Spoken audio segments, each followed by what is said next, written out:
Hi, and welcome to this lecture on momentum and angular momentum. Both of these are concepts that you probably have seen before in an introductory physics class, and in this lecture we're going to explore them in some more depth and build some more machinery. All right, so first of all, we need to define the linear momentum. We'll go through linear momentum first. The linear momentum p of an object is given by m times the first derivative of the trajectory of the object. All right, this is also sometimes said in introductory classes as p is equal to mv, and obviously that's true here as well.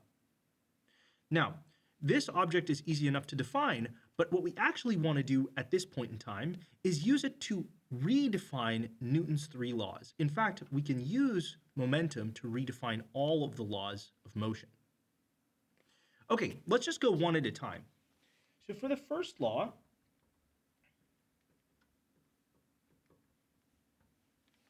the fact that an object's velocity and its momentum are proportional, with the constant of proportionality being the mass, means that we can restate the first law really simply. An object continues with the same momentum unless it is driven to change its momentum by impressed forces.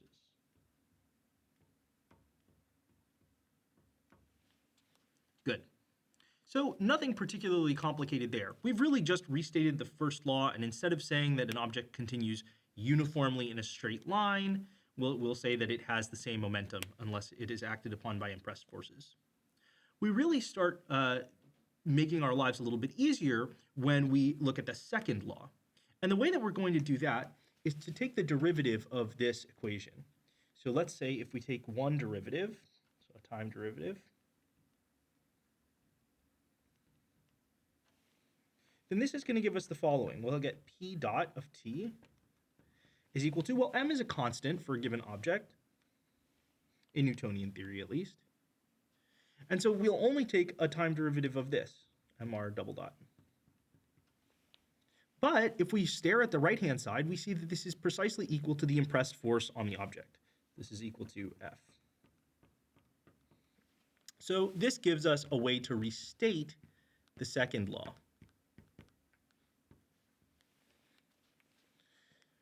which is exactly this. We can state it either as p dot of t is equal to f of t, or we could state it in words by saying that the first derivative, the first time derivative of the momentum, is equal to the forces impressed on an object. All right, this doesn't seem like it's really done very much for us. We've just stated a second order differential equation that we already know as a first order differential equation. But actually, it turns out that sometimes that process can be very useful. So let's kind of, rather than just looking at the equation, think about the way that we would go about solving an equation like this. If f is simply known to us, so again, we're trying to solve Halley's second problem, in which we know the impressed forces on an object and would like to find its trajectory. If we know the forces precisely at each point in time, then we can solve a first order differential equation for p of t. However, p is related to r by another first order differential equation. So we can use this to solve two first order ODEs rather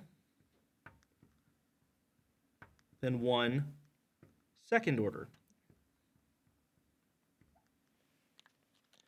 A very common case is that we don't know the forces per se on an object, but we know what the force would be for each position the object could be in. In other words, this vector f depends not principally on time, but on the position of the object.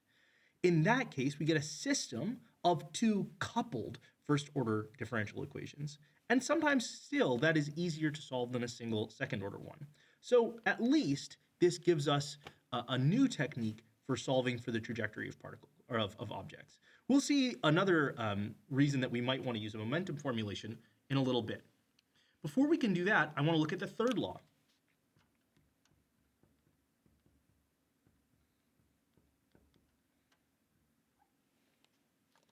All right, just a reminder, the third law in its original formulation states that if an object A acts on an object B by a force, then the object B acts on the object A by a force which is equal and in magnitude and opposite in direction. Now, we're going to state that actually this can be said differently in the momentum formulation. In particular, we're going to say that for any collection of objects, let's say 1 through n, the total momentum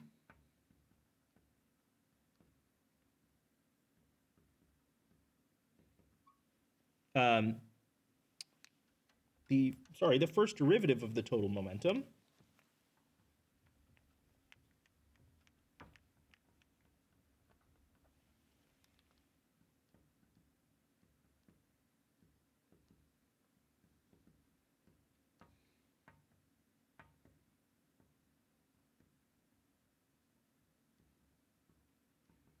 is equal to the external forces impressed.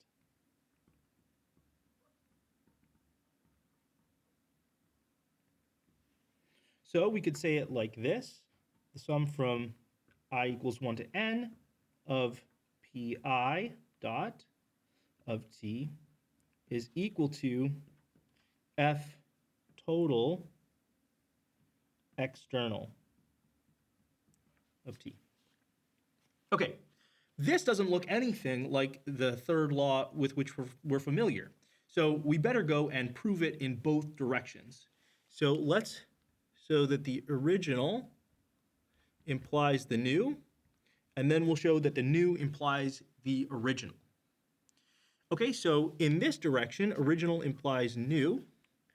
We're going to use the fact that if we have objects I and j exerts an a force on I, so j on I, well, that force is going to be called Fij, and that implies that the force of I on j, which is Fji, is equal to minus Fij.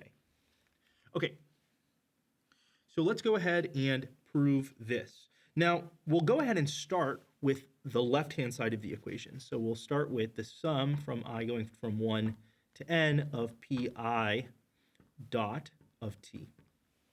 And actually, just to keep the board a little cleaner, I'm going to suppress the argument, but it is still there. Okay, and now for each of these pi dots, we can use the second law in the momentum formulation to substitute in the force on that individual object. Okay, so this is equal to the sum of I going from 1 to n of F sub I. Now the trick is going to be that I'm going to split this force on object I into two parts. There will be actions of other objects in the collection, and then an external, possibly an external force. Okay, so this is going to be the sum from I going from 1 to n of F of,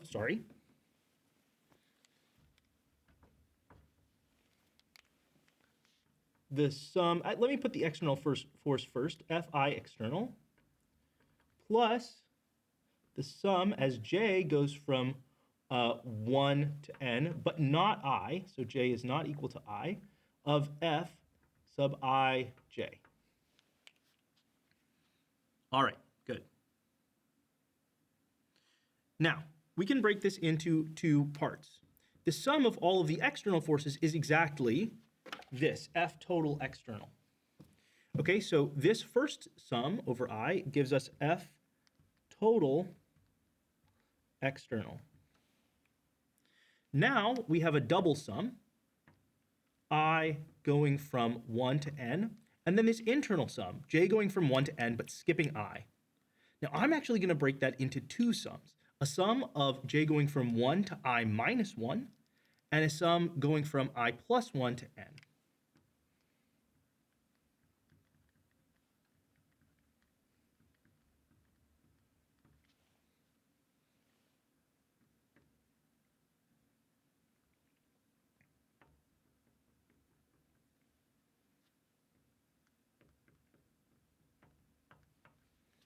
All right.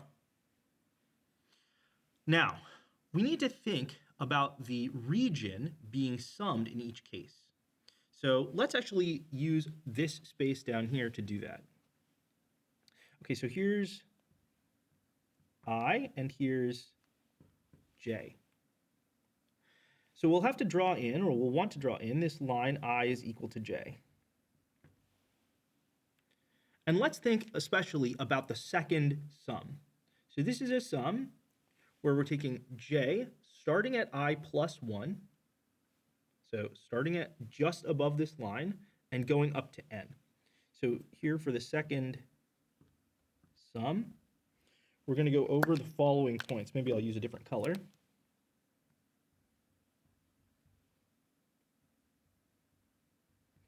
And just generally all the points up here.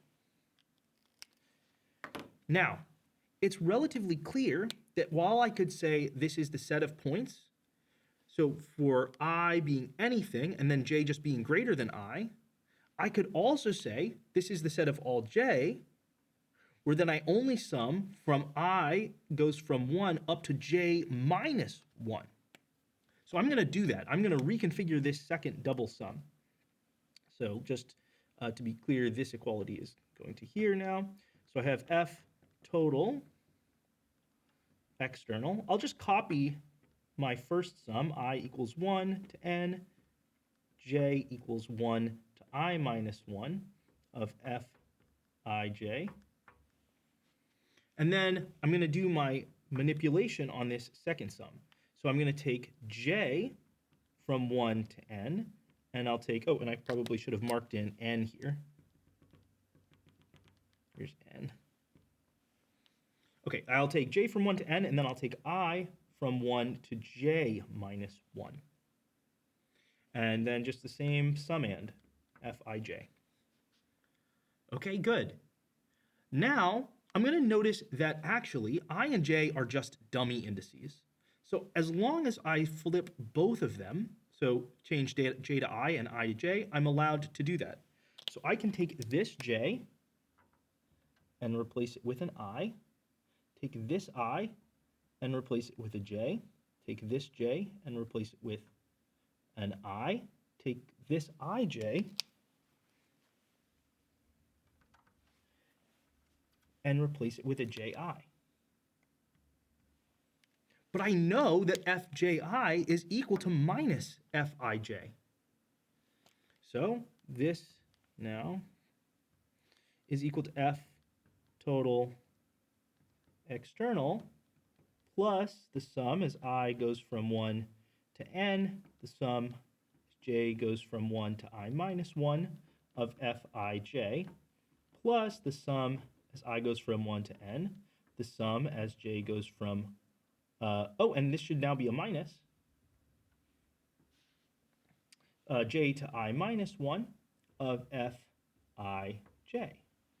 But then, clearly, these two terms cancel, and I'm left exactly with what I want. This is equal to, way up here, this, which is exactly this equation. Great. So now I've shown that my original form of Newton's second law, or sorry, of Newton's third law, implies my new form of Newton's third law. Now I need to show that my new form implies the old form.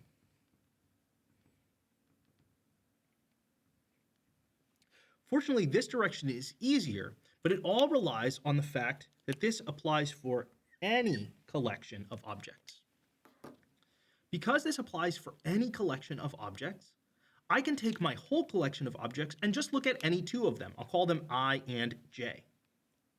Okay, so now I have that the sum as I goes from 1 to 2, because I'm looking at just two of them. Or actually, maybe even rather than writing in the sum explicitly, I'll just write in the two terms. So I have that P I dot plus P J dot is equal to F total external. Okay? So now that's fine. But I can use my second law to rewrite each of these. So I get F I total plus F J total is equal to F total external. All right.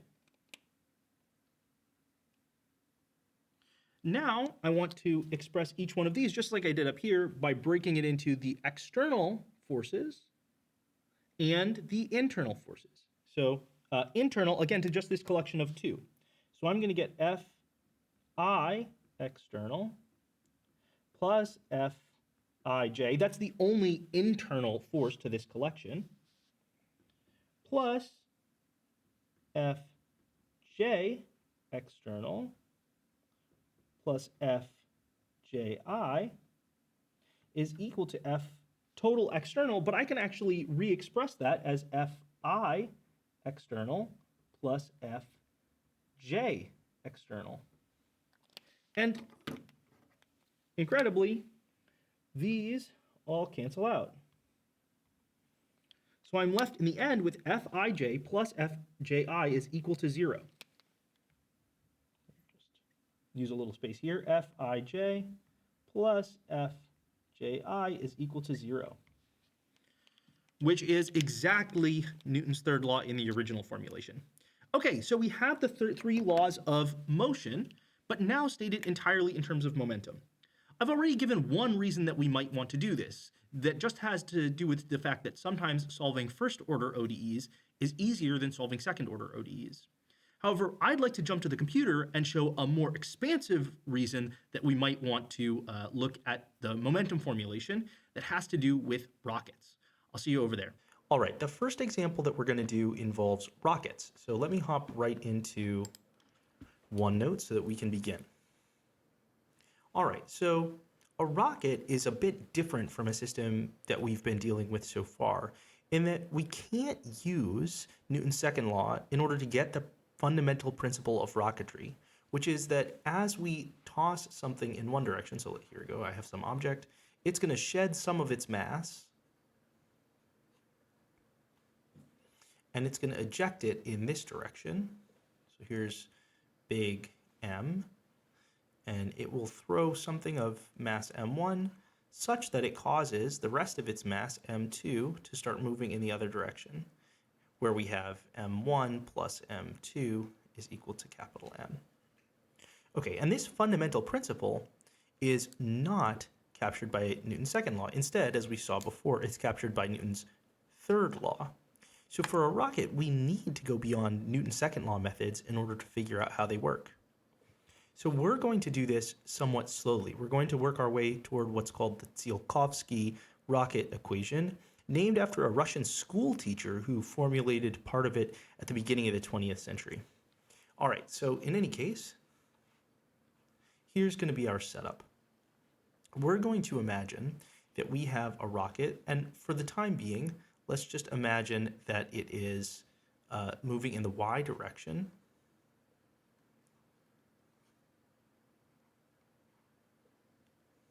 So here's our rocket.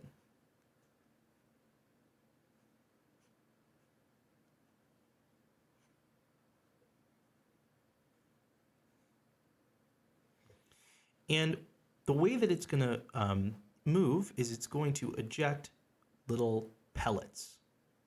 Okay, so it's going to shoot these out. And I guess I put it on the ground, but let's just draw it more generally at any point in time. The rocket will eject a pellet.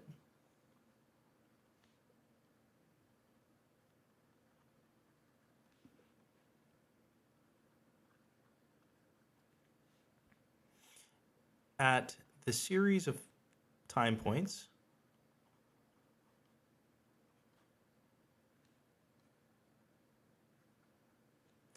delta t, 2 delta t, 3 delta t, and so on for some delta t time step. So we're going to solve this all for a discrete set of time steps, and then we will bring it back and make it continuous. Okay, we're going to call the rocket's mass at time t m of t. So that's the mass at time t. Okay, now I'm not going to specify the mass of the pellets because we'll see that it can be determined using m of t. Okay, this rocket we're going to say starts from rest at the origin in y, just to make our lives a little bit simple. And the way that we're then going to figure out its motion is to use conservation of momentum. So at every point in time, its momentum will be 0. And what I should say, not its momentum as in the momentum of the rocket, but the momentum of the entire system. So momentum of entire system is always 0. So I should say in this calculation, we're going to assume that the momentum never changes of the system because we're going to ignore any external forces. All right. So now we have our setup. Let's go ahead and launch into the calculation. So what is the momentum at time t? Well, I'm actually going to do something a little bit creative. I'm going to say that 0, that's the momentum, is equal to the momentum of the rocket, which is m of t. And I should specify what time I'm thinking of. Okay, so at time, and here I'm going to be careful. I'm going to call this time tj plus a little bit. So let me say plus epsilon. And I'm going to denote that here just by tj plus, where tj is equal to j delta t. Okay, so we're just a little bit past the point j delta t. I'm going to have 0 momentum, as we said before, is equal to m of tj plus, no surprises there, times the rocket's velocity at time t. Okay, so that'll just have to be another unknown, minus the momenta of all of the ejected particles. All right, so there's one other thing that we're going to have to know, and it's this. How fast are these particles ejected in order to find this momentum that's going to have to go right here? All right, so what we're going to say is that each of these is ejected at speed VE for V exhaust relative to the rocket. So that not relative to an observer outside of the system, but relative to the rocket itself. That makes much more sense because the rocket is firing them at a constant speed, and so it should be firing them with respect to its own speed. Okay, so let's just point out that there was a particle ejected at time 0, or at time delta t. So how much mass was lost at that time? In other words, how much mass was in this ejected particle at time delta t? It would be whatever the initial mass was, so m0, let's say, minus the mass just a little bit later. In other words, at time t1 plus. Okay, and then this particle is traveling at, well, it's whatever the rocket's velocity was at t1, just a little past t1, minus VE. You'll see the directions work out there. Okay, and then very similarly, we're going to have a term. Oh, and sorry, this should be plus. Very similarly, we're going to have a term every time there's a mass ejection. So we're going to have, for instance, m of tj minus 1 plus, so just a little bit after the time step tj minus 1, minus m tj plus. Okay, and then v tj plus minus ve. Okay, let me just really quickly go through and label where everything is coming from. This is the rocket's momentum. This is the momentum of pellet 1. This is the momentum of pellet J. Okay? Now, it seems like this is going to be a really challenging equation to actually work with. In other words, how are we going to get anything useful out of an equation like this? The answer is we're going to compare it to the same equation at time step j minus 1. So we would also have, so if I said, j to j minus 1, we would also have 0 is equal to m tj minus 1, just a little bit after, v tj minus 1, just a little bit after, plus all the same terms, m naught minus mt1 plus vt1 plus minus ve. So all the same terms except not this one. So not the momentum of pellet J, but only the momentum of pellet J minus 1.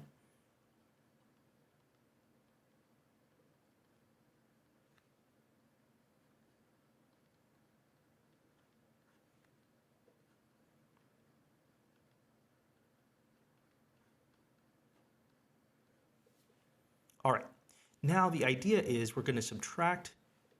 So let's label these. This can be star. Oops, oh my God. This can be star, and this can be star, star. So we're going to do star minus star, star. So definitely on the left-hand side, we'll have 0. 0 minus 0 is 0. On the right-hand side, we will subtract. So we'll have mtj plus v tj plus minus mtj minus 1 plus v tj minus 1 plus. And then all of these terms cancel for the pellets except for the last one. So we'll also have a plus mtj minus 1 plus minus mtj plus times v tj plus minus ve. Okay, that seems like a lot, but we will see that we get some nice cancellation if we expand this product of binomials. So let's look at what terms are in here. We get an m tj minus 1 plus times v tj plus minus m tj minus 1 plus ve minus m tj plus v tj plus m tj plus ve. And then we get a cancellation here. This term is the same as this term except for with the opposite sign. All right, now let's regroup our terms a little bit and see what we got. So we're going to get 0 move myself over a little bit. Camera should follow me. We're going to get 0 is equal to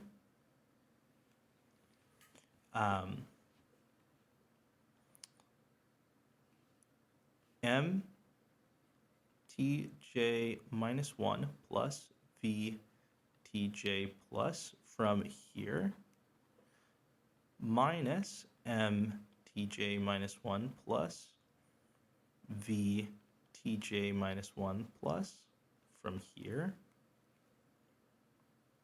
Then we should get plus m tj plus ve minus m tj minus 1 plus ve.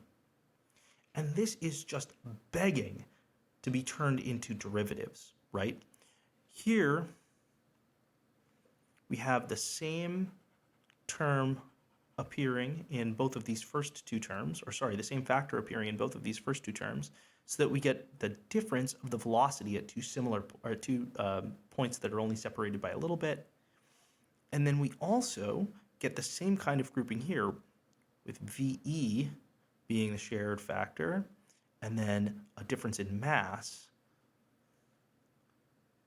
being here. So what we're going to do is divide both sides by delta t while we group those terms. So we're going to say 0 is equal to, well, what we can pull out is from this first one, m tj minus 1 plus. Then we'll get vtj plus minus vtj minus 1 plus over delta t. And then for the second term, I'm actually going to pull out an overall minus sign. And I'll get mtj plus, no overall minus sign needed. So we'll keep that a plus sign. mtj plus minus mtj minus 1 plus over delta t times VE. Very good. Okay, so now we see that each of these is a first derivative because tj plus is equal to j delta t plus just a little bit plus epsilon, and tj minus 1 plus is equal to j minus 1 delta t plus just a little bit. And if we remember what a first derivative always looks like, we have f prime of x is equal to f of x plus delta x. Or maybe in this case, it's actually easier to think of it as f of x minus f of x minus delta x over delta x. Here, delta x is, the role of delta x is being played by delta t, because this is the same as j delta t minus delta t plus epsilon. And x, the role of x is being played by this whole thing, j delta t plus epsilon. Okay, so we're almost home free. Now, this is the same, now we need to take a limit of both sides. So we're going to take the limit as delta t goes to 0 from above. And similarly here, we'll take the limit as delta t goes to 0 from above. All the limits exist, and so in the end, we get 0, actually don't even need two lines, 0 is equal to, well, the limit of m of tj plus 1 is just, let's let that just be m of t, where this really just means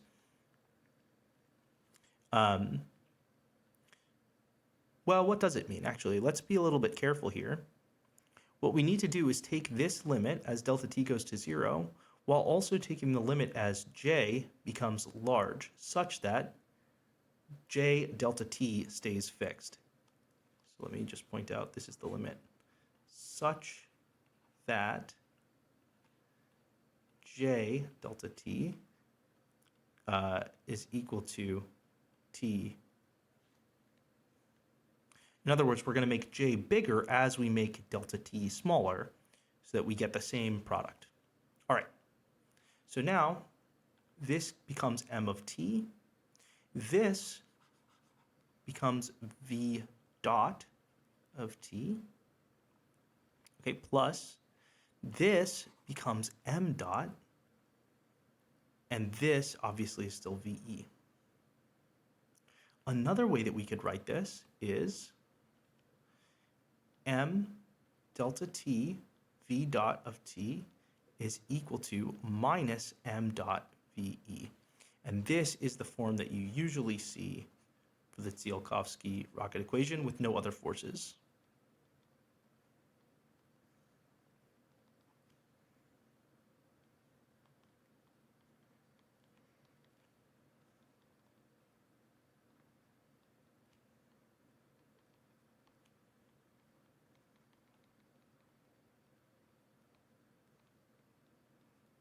Probably should be capitalized. Okay. Now, notice that this looks quite a lot like an acceleration, and that actually suggests the way that you would put in external forces. I'm going to include that here without actually redoing the derivation, but it would be very similar. So with external forces, F external, and I'm going to make it a vector equation at the same time. Notice that this would apply in every direction, so there's no problem doing that. Anyway, with external forces F external of t, we obtain m v dot of t is equal to minus m dot VE plus F external. Okay, box that.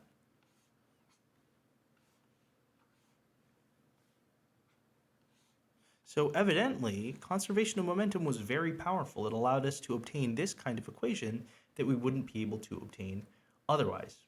All right, let's kind of demonstrate the power of this technique by doing a couple of examples.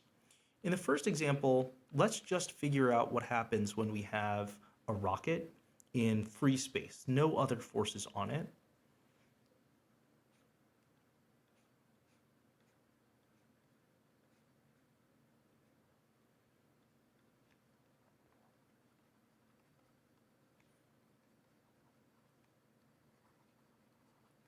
So shooting mass out the back.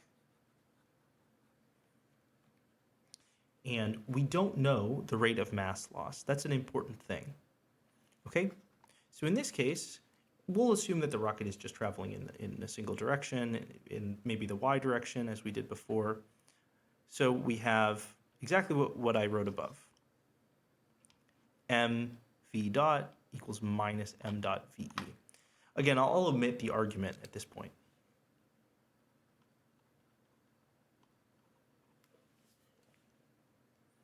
Okay, now, a good technique anytime you're solving equations, differential equations or algebraic equations, is to count your knowns, your equations and your unknowns, I should say, sorry.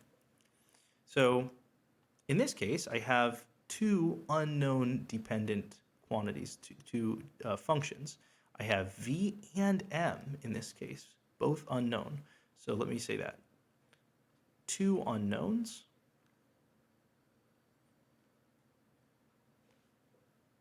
But I only have one equation. So there is no way to solve this ODE. I simply don't have enough information. And that means I also can't solve for the trajectory, right? Because if I can't solve for the velocity as a function of time, I can't solve for the position as a function of time. But there is something that we sometimes can do, and that's why I wanted to treat this example. And that is to say, sometimes when we have an equation like this, it isn't possible to solve for both m as a function of time and v as a function of time, but it is possible to take this first order diff eq that relates m and v and turn it into an algebraic equation that relates m and v. So that's what I'm going to do here. And I'm just going to do it using a trick that we've seen a couple of times. So I'm going to move all the m's to one side and all the v's to the other side. So So in this case, I'll get v dot over ve is equal to minus m dot over m. Now I'm in a good position because I notice that this form is the same thing that I've seen many times at this point. It's d dt log of m. Okay, now that means that I can integrate both sides, and I'll be able to take my differential equation and turn it into an algebraic equation. Okay, so integrating the left-hand side, I'm going to get v over ve plus a constant. On the right-hand side, I'll get minus log of m, and I don't need to include the constant because I have it on this side. Now, once again, we have a problem in that we have the log of a dimensionful quantity, m, but that's okay. Not a big deal, because in this case, the constant could absorb the units. We could add a constant with dimensions log of m on this side to cancel out the dimensions. So we're okay. Now, how can I take this a step further? Well, probably I want to get both an equation for v in terms of m and an equation for m in terms of v. So I'm going to need to use my initial condition. I think I said that it starts from rest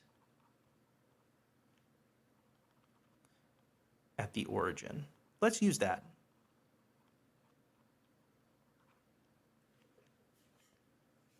Okay, that would imply that when v is equal to 0 at time t equals 0, so t equals 0 implies v equals 0, m should equal some initial value.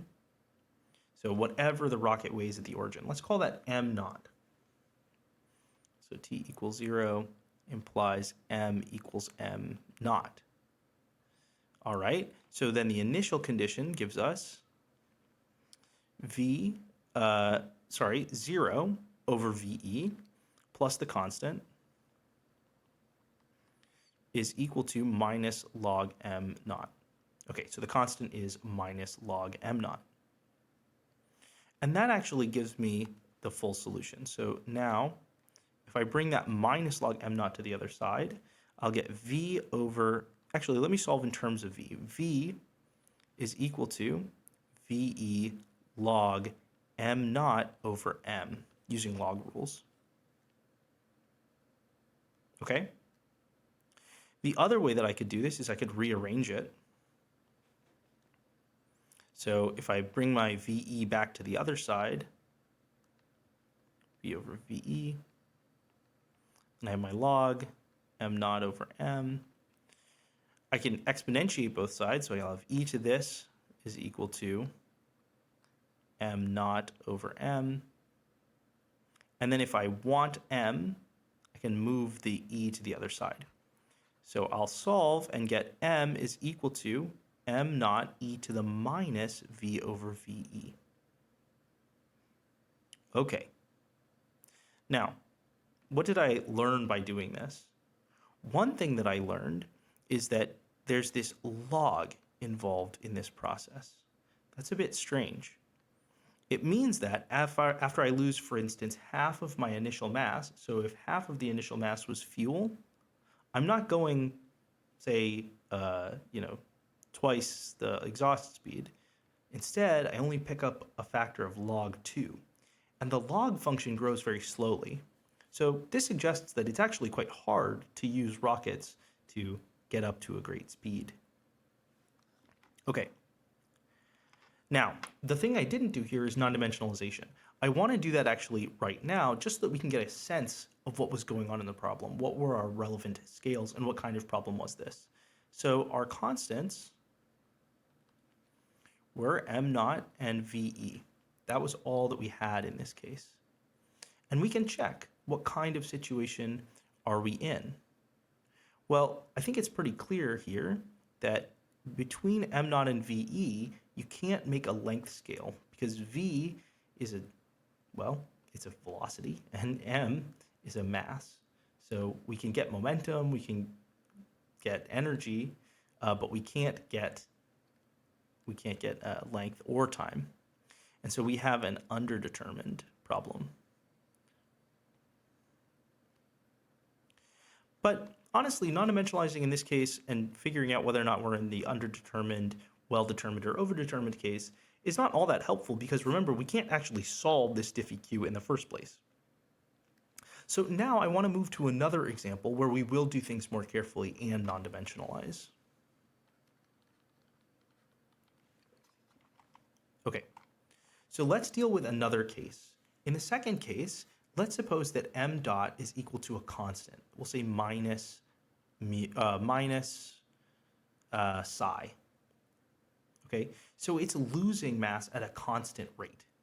That implies that we know what m is as a function of t if we say we again know the starting mass. So m is equal to m naught minus psi t. Good. Now we could do the same kind of equations unknown counting and figure out that we have an extra equation. But I want to add one other complication here. I am going to take us from the case where we have no external forces to the case where we also have gravity. So also set this near Earth with gravitational acceleration g minus g in the y direction, let's say. So we'll put all of our motion in the y direction again. Okay, let's write out our rocket equations. So we have mv dot is equal to minus m dot ve, and then now in this case we also have minus mg. Okay.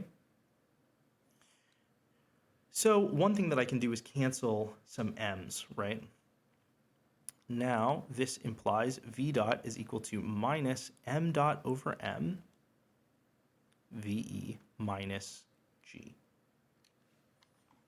All right, before we go any further, let's do our, before we go any further, let's rewrite this in terms of m naught and psi.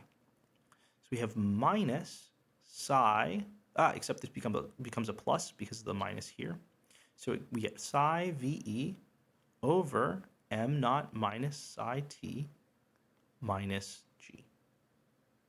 Okay, now let's non-dimensionalize. What are our constants? We have m naught and ve, just as we did before, but now we also add psi and g. And you can check, because we only want two reference constants, we are definitely in a dimensionally overdetermined case. In this case, we actually have one more constant than we need. So we have constants whose dimensions, are mass, length, and time. But we have 4 of them. And so we end up with one extra constant in this case. So one dimensionless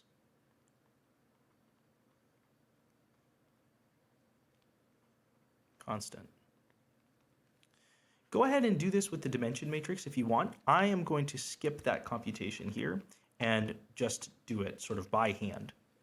Okay, so let's actually start out with a mass. Seems clear that we should use m naught. Good.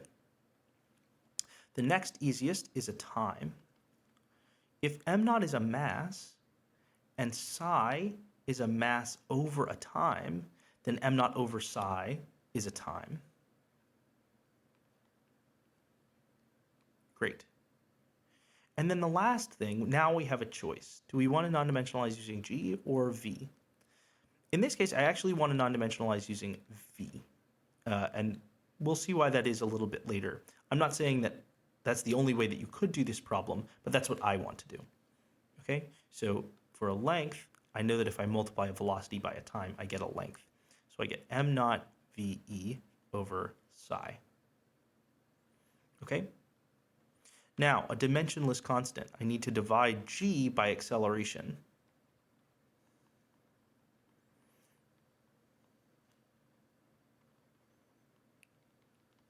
I'm going to define this to be alpha, and it's going to be g divided by the reference acceleration, which is m naught ve over psi, so the length, divided by the time squared, so times psi over m naught squared. Okay, we can do some cancellation. 1 power of m naught over psi cancels. And then we can kick the m naught to the numerator. We get m naught g over psi ve. Good. Okay. Now, let's take our differential equation and rewrite it. So I'm going to define nu is equal to v over vref. So that's my reference length over my reference time. And tau is equal to t over tref, just as I've done in the past. Okay. And mu is equal to m over m ref. So now we got to take this equation really and rewrite it. So v dot is going to be nu prime times vref divided by tref. I'm using this sort of a shortcut here in that I know what the dimensions of the left-hand side have to be. It has to be velocity over time. And so I can just use whatever combination of my reference constants gives me that, and then write my non-dimensional version of v dot, which is nu prime. Again, in case you haven't watched the last video in a bit, I used primes to denote derivatives with respect to tau rather than t. Okay, let's keep going. So then we get equals psi ve over m naught minus psi. Now for t, I have to replace it with tau times tref. So tref tau, and then minus g. Okay, now let's go ahead and put in what everything is.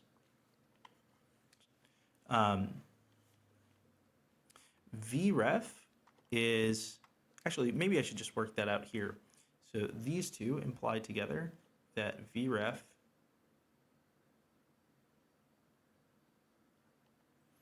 is m naught ve over psi times psi over m naught. So maybe unsurprisingly, it's ve. So here I'm going to get ve over m naught over psi. Nu prime is equal to psi ve minus m naught minus psi, now tref, m naught over psi times tau minus g. Okay, let's push that a little bit further. So check it out. This psi ve, so this is going to become psi ve over m naught. And I can re-express this all as psi ve over m naught times 1 in the numerator over, okay, so I pulled an m naught out here. Notice that this psi and this psi cancel. So all I get in the denominator is 1 minus tau. Okay. So let's clean things up a little bit. I get nu prime is equal to 1 over 1 minus tau after dividing through by my psi ve over m naught. But then for my last term, I'm going to get m naught g over psi ve. That's precisely alpha as we defined it above. So this is equal to 1 over 1 minus tau minus alpha.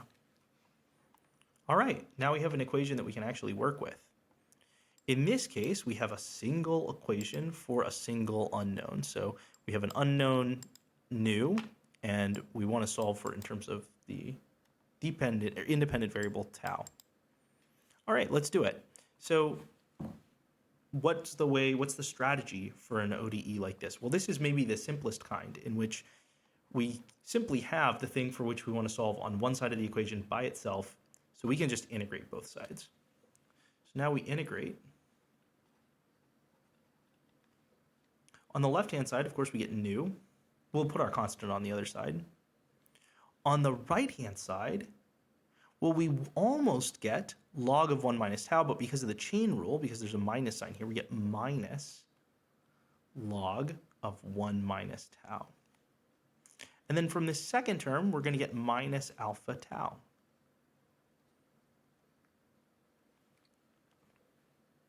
Great. Okay, it's probably a good time to get a Mathematica notebook up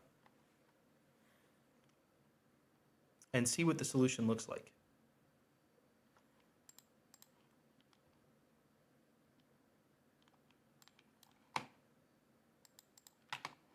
Yeah.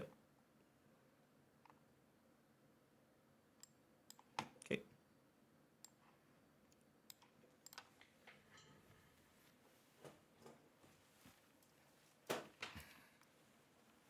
All right. So here we're going to need to use a manipulate function because we have an alpha, and then I want to plot nu, which we just said is minus log 1 minus tau minus alpha tau. Okay, and sorry, what I should be doing is plotting this. And it looks like I really should just go from tau goes from 0 to 1 for reasons that I think will become clear. Good. And then alpha, well, alpha needs to be a positive constant. So I'm going to say in the 1 limit, it can be 0, and let's just take it to 1 on the other end. Okay, so what happens as we raise and lower alpha? Not a whole lot, it turns out. Alpha adds a linear term to this log function, but the log function is blowing up. So let's kind of focus on that for a second. Notice that as as tau goes to 1, log of 1 minus tau blows up to minus infinity. So minus log of 1 minus tau blows up to positive infinity. What is going on there? The answer is that this rocket is reaching infinite speed. That seems like a huge problem. Fortunately, it's not. What's going on is that the rocket runs out of mass at time non-dimensional time tau equals 1. That's when all the original m naught of the mass is gone. But of course, for a real rocket, it will be limited in some way by the stuff holding the fuel, so like the fuel tanks, and also the payload of the rocket, the stuff that we're actually trying to get anywhere. So we won't actually reach tau equals 1. We'll run out of fuel maybe at tau equals 0.6 or tau equals 0.8. It all depends on what fraction of the rocket is actually the fuel. Okay, so that's one feature of the solution that's important here. The second, and I think this part is interesting too, is that basically gravity just acts as a negative linear function directly on the speed. It acts just like if the rocket were a projectile thrown up in the air, save for the fact that it has this force on itself. Okay, now I want to do one more thing, which is figure out what is the distance traveled by the rocket. So let's call that c. I'll say this is non-dimensionalized distance.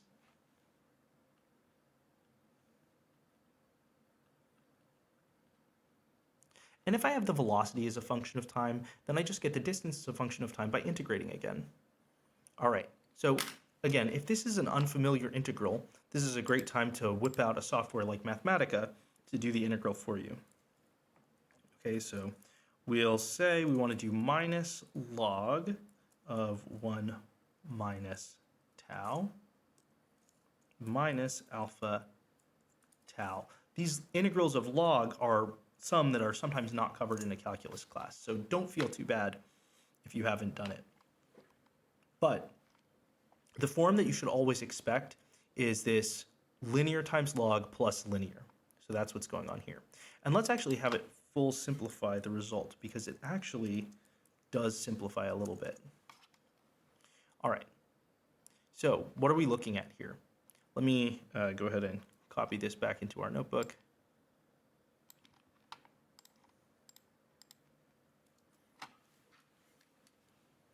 We are looking at minus, oh, actually, sorry, it's done this in a sort of strange way. I'm going to say 1 minus tau times log of 1 minus tau minus half alpha tau squared plus tau. Okay, great. We should probably plot this as well to get a sense of what's going on. Okay, so let's just copy the kind of same thing that I was doing there, except now I'm going to take this as 1 minus tau minus 1/2 alpha tau squared plus tau. Okay.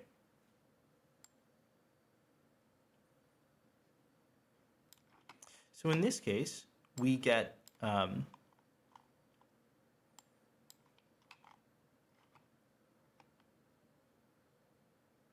sorry, just making sure that this matched. Good. So in this case, we get just what we expect.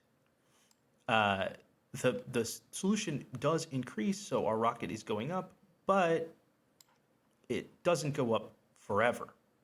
And actually, that's a little bit surprising, even though in the case where we could shed all of the mass, we get to infinite velocity, the rocket actually doesn't reach an infinite distance.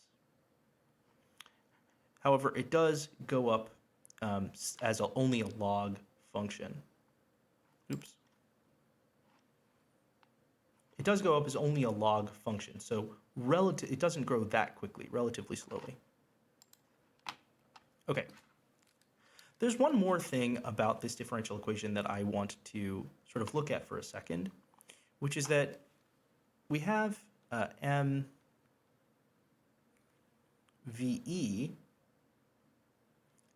dot VE minus m dot VE minus G is equal to m V dot. Notice that this looks like a force. And indeed it is a force. This force is called the thrust of the rocket. So in the case that we're interested in, this term became constant. In other words, it is a rocket of constant thrust. So you might think this object has a constant force on it. It has the constant force of thrust in the upwards direction, and then the constant force of gravity in the downwards direction. So shouldn't it just obey parabolic motion like we're familiar with from projectiles? The answer is no, because even though the forces on this object are constant, the object's mass is not constant. So the differential equation that it solves is somewhat different. Very interesting, very cool. All right, I'm going to hop back to the light board and we'll keep going. The next important topic we're going to cover is the topic of the center of mass. So if we have a collection of objects, it's often the case that we want to know internally about what's going on with those objects. Like if we have a star and a planet, we want to know exactly how the planet is going around the star, and that's fine. However, sometimes we don't actually care about the internal dynamics of a collection of objects. For instance, if I have a rag or something, I might not care about the way that the rag is moving with respect to itself. I only care about the way that the rag is, for instance, moving through the air if I'm throwing it like a projectile. So it's very useful to have concepts that tell us how to work with the aggregate of a collection of objects. And the center of mass is the first one of those that we're going to meet. Okay, so let's define it. The center of mass, so let's say this is a definition.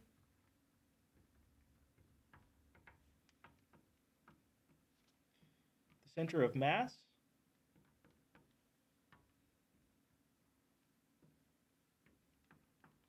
of a collection of objects, let's call them 1 through n, is given by, and first I'm going to write this out in words and then we'll write out a formula.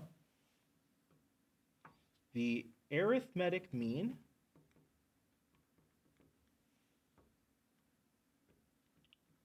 of their positions weighted by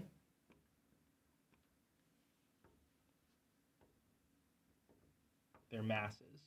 And I wanted to write it out in words because I think it's important to see where this concept is coming from.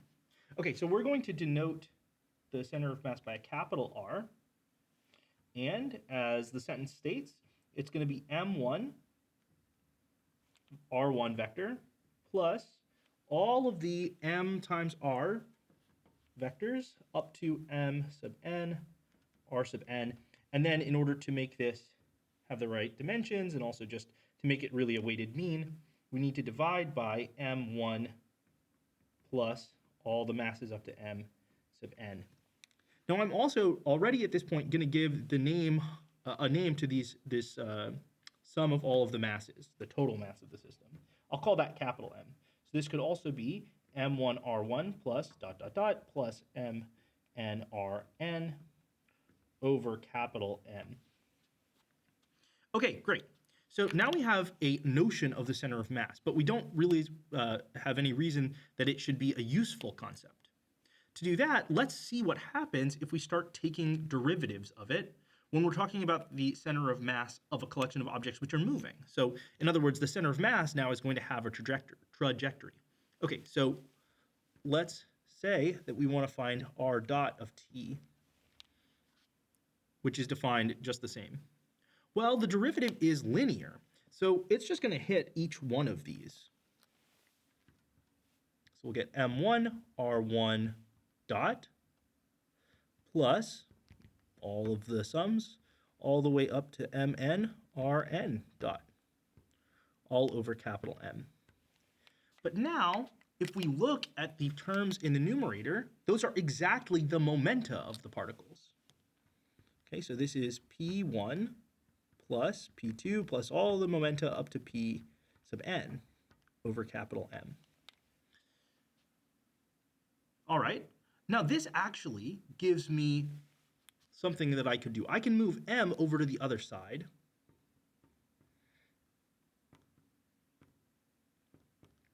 And now I can say the following. Mr dot is equal to the sum of all of the momenta, which I can denote, just to keep with what I've been doing, by capital P.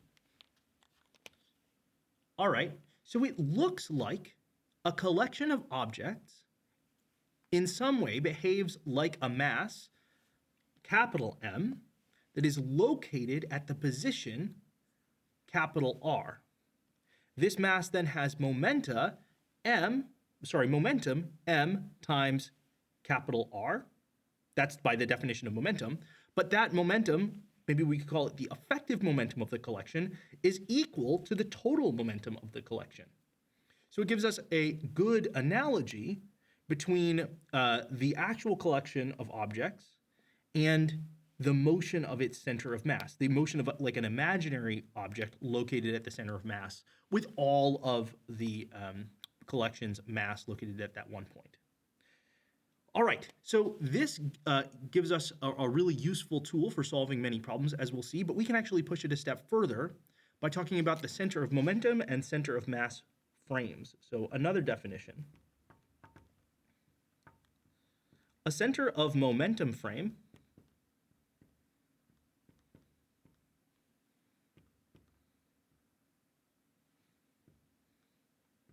which in this course I'm going to call a CP frame, P being the symbol for momentum, is one for which the total momentum vanishes. Let me just denote that as P is equal to 0. Okay? For all time. And another definition, a center of mass frame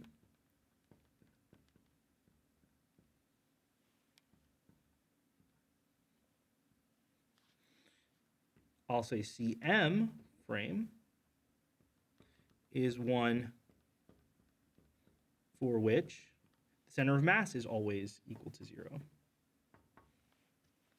Now, whenever possible,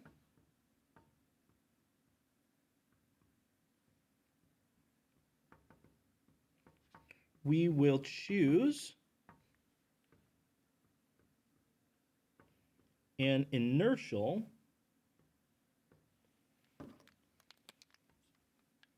CM frame.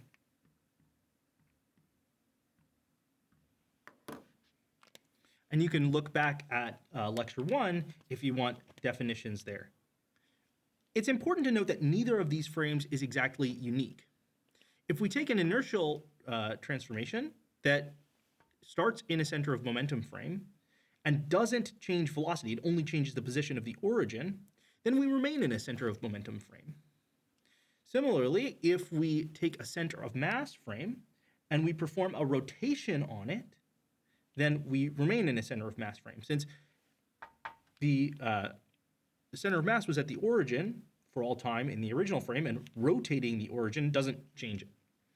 All right, but oftentimes we'll be able to pick inertial center of mass frames, and that will really help us in computations. Okay, I'm going to erase the board, and we're going to start talking about a new concept, the concept of angular momentum.